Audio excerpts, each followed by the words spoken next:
నమస్తే. నేను మీ కుప్ప పద్మిని. ఇన్నాళ్ళు మీ సపోర్ట్‌ని నాకందిస్తూ, మీ ప్రేమని నాకందిస్తున్న ప్రతి ఒక్కరికి కృతజ్ఞతలు. ఇప్పుడు చూడబోతున్న ఈ వీడియో కూడా ఖచ్చితంగా మీకు ఉపయోగపడుతుంది. లైక్, షేర్ అండ్ సబ్స్క్రైబ్ చేసి మీ ఇష్టాన్ని అలాగే మీ సపోర్ట్‌ని నాకందించండి. అలాగే ఈ వీడియో పట్ల మీ అభిప్రాయాన్ని కామెంట్ సెక్షన్‌లో కామెంట్ చేసి నాకు తెలియజేయండి. నమస్తే. నమస్తే. Welcome to our channel. నేను పద్మిని. ప్రస్తుతం మనతో పాటు ప్రముఖ ఆధ్యాత్మికవేత్త, వాస్తు జ్యోతిష పండితులు, లలిత ఉపాసకులు, వాస్తు జ్యోతిష శిక్షణ నిపుణులు బ్రహ్మశ్రీ నానాజీ పట్నాయక్ గారు మనతో పాటు ఉన్నారు. మాట్లాడదాం. సార్ నమస్తే సార్. శ్రీమాత్రే నమః. సార్ ముందుగా మీకు వ్యాస పూర్ణిమ శుభాకాంక్షలు సార్. శ్రీమాత్రే నమః. అష్టాదశ పురాణాల్ని అందించిన వ్యాస భగవానుడి పుట్టినరోజుగా జరుపుకునేటటువంటి ఈ ఆషాఢ పౌర్ణిమ చాలా చాలా మహిమాన్వితమైనదని ఖచ్చితంగా చెప్పుకోవచ్చు. వ్యాసుల ప్రస్తావన లేనటువంటి జీవనం ఉండదు సనాతన ధర్మంలో ఉన్న వాళ్ళకి. ఖచ్చితంగా ఆయన ప్రస్తావన ఉంటుంది. ఎందుకంటే ఏ పురాణం తీసుకున్నా ఆయన అందించింది, వేదాలని వర్గీకరించినటువంటి ఆ తీరు కానీ అన్ని అసలు విష్ణువే ఆయనగా వచ్చారు కాబట్టి మాత్రమే సాధ్యపడింది. వ్యాస రూపాయ విష్ణువే అంటారు కదా సార్. వ్యాసుడి గురించి చెప్తే అదో తెలియని ఆనందం ఖచ్చితంగా. ఎందుకంటే ఎంతో కొంత తెలుసుకుంటే అబ్బా ఎంత సేవ చేశారు మన కోసం, మన ఉద్ధతి కోసం ఎంత చేశారు అని. మరి ఈ పూర్ణిమని ఎలా వినియోగించుకోవచ్చు సార్? మన ప్రేక్షకులకి మీకు కూడా వ్యాస పౌర్ణమి శుభాకాంక్షలు తెలుపుకుంటూ, ఫస్ట్ ఆఫ్ ఆల్ ఈ గురు పౌర్ణమి రోజు వ్యాసుణ్ణి మరియు వాళ్ళ గురువుల్ని ఎవరైతే తలుచుకుంటారో వాళ్ళకి గురుబలం పెరుగుతుంది అంటారు. ఎందుకు పెరుగుతుందండి? ఏమంటే వాళ్ళని తలుచుకుంటే ఎందుకు పెరగాలి? దీనికని ప్లానటరీ కాంబినేషన్స్ ఏమైనా తోడ్పడతాయి ఏంటి అంటే, మీరు గమనించండి, కరెక్ట్గా మనకి పౌర్ణమి సమయానికి కర్కాటక రాశిలో రవి ఉంటూ ఎగ్జాక్ట్లీ 180 డిగ్రీస్లో అంటే మకర రాశిలో చంద్రుడు ఉంటాడు పౌర్ణమి సమయానికి. మకర రాశి ఎటువంటి రాశి అంటే గురువు నీచబడే రాశి అది. కర్కాటకం గురువు ఉచ్చు పొందే రాశి. అవును సార్, అవును. అంటే నీ మనసు ఏదైతే ఉందో, నీ మనసు నీచ పొందేటువంటి గురువు నీచపడే ప్లేస్లో ఉంది, నీ ఆత్మేమో గురువు ఉచ్చు పొందే ప్రదేశంలో. ఎవరి జన్మజాతకంలో అయినా గురువు కనుక నీచపడ్డాడు అనుకోండి, రకరకాల ఉంటుందండి. నీచం అంటే ఎంతసేపు డైరెక్ట్గా మకరంలో నుంచి నీచపడాలని రూల్ లేదు. లుక్స్ ద్వారా కూడా ఉంటుంది. అంటే ఎట్లాగా, గురువు ఉదాహరణకి తులాలగ్నం ఉందనుకుందాం కాసేపు. తులాలగ్నానికి గనక గురువు వెళ్ళి మన మిథున రాశిలో ఉన్నాడు అనుకోండి, ఉంటే కూడా గురువు ఆ లగ్నాన్ని పాడు చేస్తాడు. ఎందుకంటే 6వ అధిపతి వచ్చి అండ్ 3, 6 అధిపతి, తులాలగ్నానికి 3, 6 అధిపతి వచ్చి 9లో కూర్చొని లగ్నాన్ని పాడు చేస్తున్నాడు. ఆ లగ్నాన్ని పాపై పాడు చేస్తుంటాడు ఒక్కోసారి. అంటే ప్రతిసారి నీచపడితేనే పాడు చేసినట్టు కాదు, ఒక్కోసారి పాప కత్తిరిలో ఉండి పాడు చేస్తాడు, ఒక్కోసారి ఆయనకి ధనయోగం వచ్చి పాడు చేస్తూ ఉంటాడు.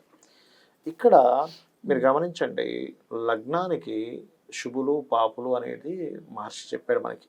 సర్వే త్రికోణ నేతారో గ్రహాః శుభఫల ప్రదాహ అని. అంటే త్రికోణాధిపతులు ఖచ్చితంగా శుభాన్ని ఇస్తారు అని. ఈ తులా లగ్నానికి కానివ్వండి, మిథున లగ్నానికి కానివ్వండి, కన్యా లగ్నానికి కానివ్వండి, లేకపోతే మకర కుంభ లగ్నాలకు కానివ్వండి, ఈ లగ్నాలకి అంటే వృషభ లగ్నానికి కూడా గురువు పాప అవుతాడు.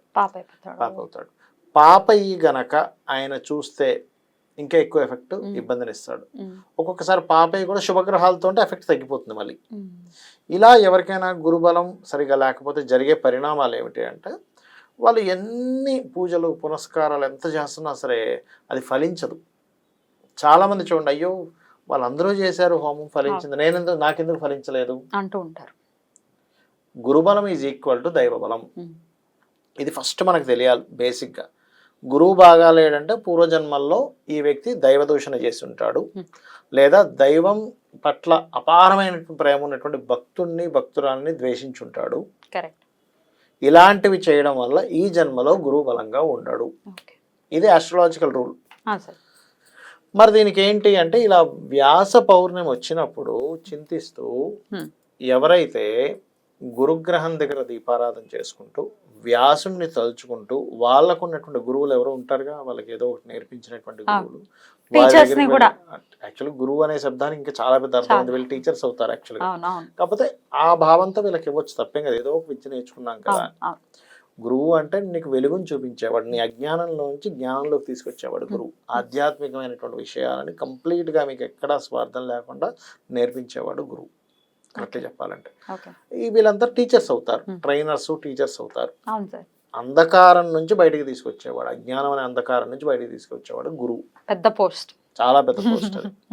అయితే ఇలా ఎవరికైనా గురు సంబంధించినటువంటిది పాడైనప్పుడు ఈ రోజు ప్రత్యేకంగా ఎవరైతే చేస్తారో వాళ్ళకి అక్కడి నుంచి వాళ్ళు చేసే పూజలు ఫలిస్తాయి. ఓకే. ఏం చేయమని అంటారు సార్? ఏం చేయాలి? ముఖ్యంగా ప్లాంటరీ పొజిషన్స్లో గురువు పాడేయడం మనం తెలుసుకున్నాగా. ఒక్కొక్కసారి ఏమవుతుంది, గురువు శని రాహులతో కలిసి ఉంటాడు కొంతమంది జాతకాల్లో. గురువుతో పాటు శని రాహులకు కూడా దానం ఇవ్వాలి. ఓకే. అంటే దానం అంటే ఏమిటి? శనగలు, నువ్వులు, ఉలవలు దానంగా, మినుములు దానంగా ఇవ్వడం. గురుగ్రహం దగ్గర, శనిగ్రహం దగ్గర, రాహుగ్రహం దగ్గర దీపారాధన చేసుకోవడము. గంధము, స్వచ్ఛమైనటువంటి గంధం, అరగబామైనటువంటి గంధాన్ని తీసుకొని దాంట్లో కొంత నీళ్లు పోసి దాంతో శివునికి అభిషేకం చేయడం.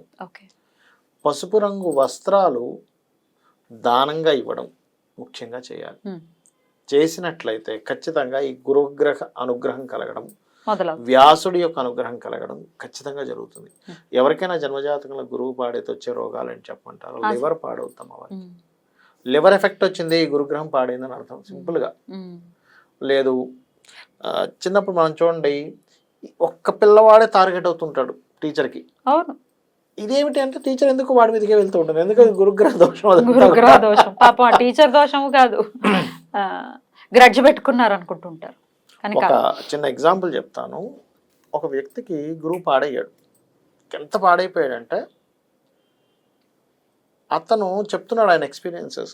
సార్ నాకేమిటో అర్థం కావట్లేదు, చిన్నప్పుడు నా స్కూల్ టైంలో నా పక్క వాళ్ళు పెద్ద పెద్ద తప్పులు చేసి ఉంటారు, వాళ్ళకేమో చిన్న చిన్న పనిష్మెంట్లు దొరికి. అంటే నేను జాతకం చెప్పాను అనమాట. అయ్యా మీ గురువు పాడయ్యాడు, మీరు చిన్నప్పుడు టీచర్స్తోని పెద్ద అయిన తర్వాత మీరు ఎవరినైతే నమ్ముకొని మీకు గైడ్ చేస్తారనుకున్న వాళ్ళందరితో మీరు మోసపోయారన్న.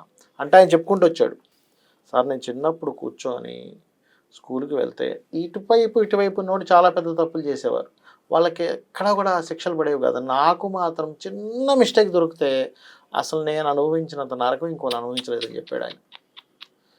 ఒకటి. రెండవది, ఆయనంట ఒక వ్యక్తిని నమ్మాడంట. అంటే వాళ్ళ కుటుంబానికి ఒక గాడ్ ఫాదర్ లాగా. అతను చేసిన మోసం ఏం చెప్పమంటారు అంటే, ఇది గురువు పాడైపోవడం వల్ల ఇవన్నీ కూడా. ఒక సంబంధం తీసుకొచ్చి ఈ అమ్మాయిని చేసుకుంటే నీకు, మనకు తెలిసిన వాళ్ళే చాలా మంచి అమ్మాయిని చేశారట, అది పెద్ద మోసం. అయ్యో, ఆయనకు తెలుసా? ఆయనకు తెలుసు. అయ్యో. అదే మరి గురువు అంటే, నేను మీకు ఎగ్జాంపుల్ ఎందుకు చెప్తున్నానంటే, గురువు గనక పాడైపోతే జన్మజాతకంలో ఇవన్నీ ఎందుకు వస్తాయి? నువ్వు దేవతల్ని దూషించడం, పూజించే వాళ్ళని దూషించడం, భక్తుల్ని దూషించడం, ఇట్లాంటివి చేస్తే తర్వాత జన్మల్లో, లేదా తర్వాత జన్మ దాకా ఎక్కడ వెళ్ళక్కర్లేదు మీరు. కలియుగం కదా. నీ పుత్రుడికి అలా జరుగుతుంది, మీ అమ్మాయి అది అనుభవిస్తుంది, మీ అబ్బాయి అది అనుభవిస్తాడు.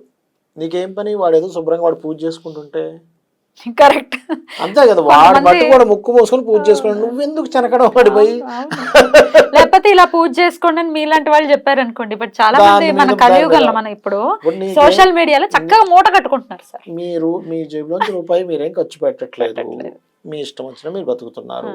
పూజ చేసుకునేవాడిని, పూజ ఇలా చేసుకోండి అని చెప్పేవాడిని నువ్వు ఎప్పుడైతే దూషించడం మొదలు పెడతావో అది డైరెక్ట్ గా భగవద్ దూషణ. ఈ భగవద్ దూషణ ఏమవుతుంది?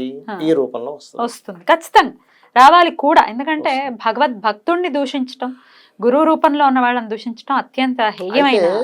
ఆయన ఎట్లాంటి వాళ్ళని అంటగట్టాడంటే, ఆమెకు ఆల్రెడీ 2 మ్యారేజ్లు అయ్యి తెలియదు ఈ విషయాలకి. పెళ్ళయిందా?